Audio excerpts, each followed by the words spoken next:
Good evening. This is Reverend Natalie Jean coming to you again with the Emma Curtis Hopkins movement. Today's topic is staying strong, but before I get into that topic, I would like to talk about the International New Thought Alliance.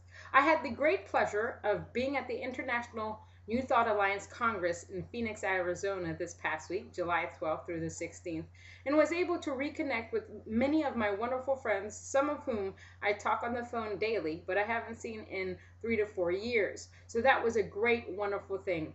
Now, the International New Thought Alliance is an alliance that was formed in the early 1900s so that many forms, modes of religions can come together for a Congress and learn about what they are doing with the movement of creating harmony within the universe. We had religious science, unity, divine science, spiritual science, Christian science, you name it, we have it at this Congress. There are many wonderful speakers, especially my pastor, Reverend Christopher Bazemore. Now, when they first started to have these congresses, there were thousands of people that used to come to the Congress. Now the Congress has diminished to about less than 100, and I have to say I'm actually the youngest person there. Now, what was wonderful about this is that we are coming together, there are new members on the board, and people are coming together to come out with new ideas to bring more people, especially the youth and younger adults, to the Congress, even some that can come out and speak to talk about the things that they are doing in their lifetime. It is important that we learn what the youth are going through, what they're thinking about themselves, self-realization, and get them to a point of understanding and learning to give into their passions and speaking their truth and knowing what their connection to God is if that's what they want to do.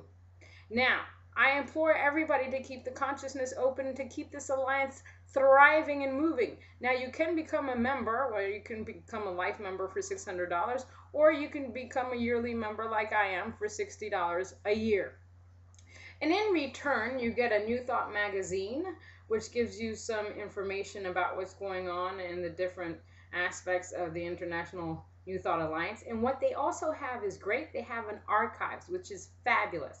And in these archives, they have about 8,000 books of rare books that you can never find anywhere else. You do have the option of getting copies of certain types of materials. It's not only books, but newspaper clippings, all kinds of Bible lessons. Some of those lessons I was able to find Emma Curtis Hopkins Bible lessons. Michael Terranova from Wise Women Press and I were there this past week, like I said, and we were able to go to the archives and be able to get more lessons for you. So keep that thought alive, keep it alive in the consciousness, and let's keep moving.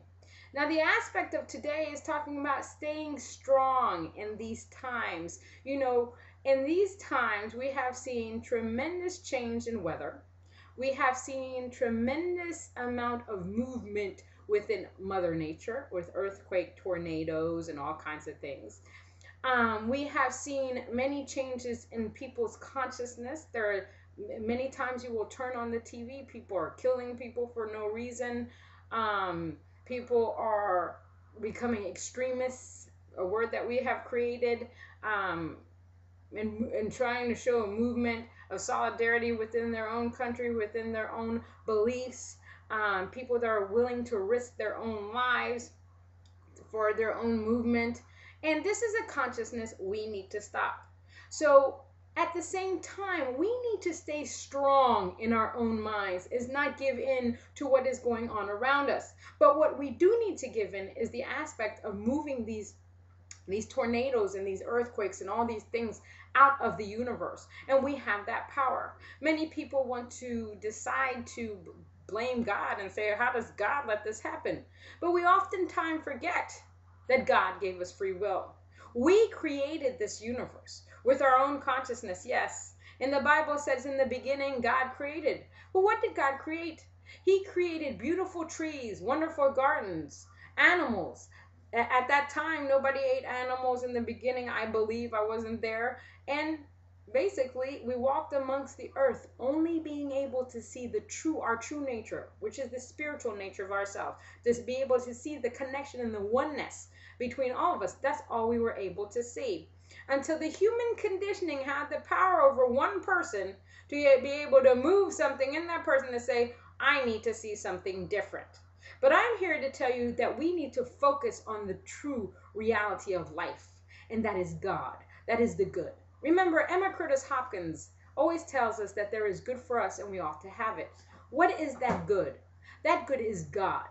That is basically it. But I am often reminded also that when she represented the word good with God, that means if God is within all the individuals that are walking on this earth, then you are the good that Emma Curtis Hopkins was speaking about. If God is in the earth, the trees, the grass, the animals, then this is the good that God created.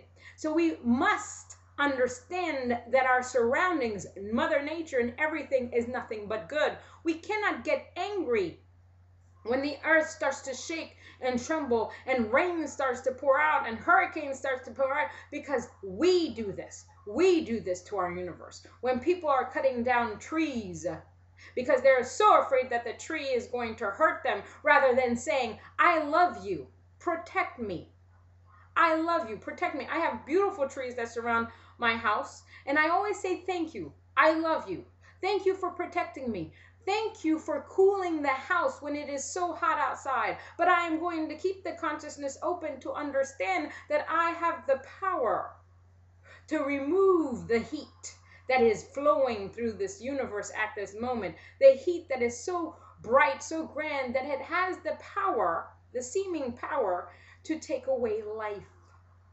But I only know that there is everlasting life. And God tells me this every single day. And I can tell you that the human sometimes gets to me, because when it's so hot, my friend Michael was like, oh, you know, this is not the truth of it. I said, I don't want to hear that right now.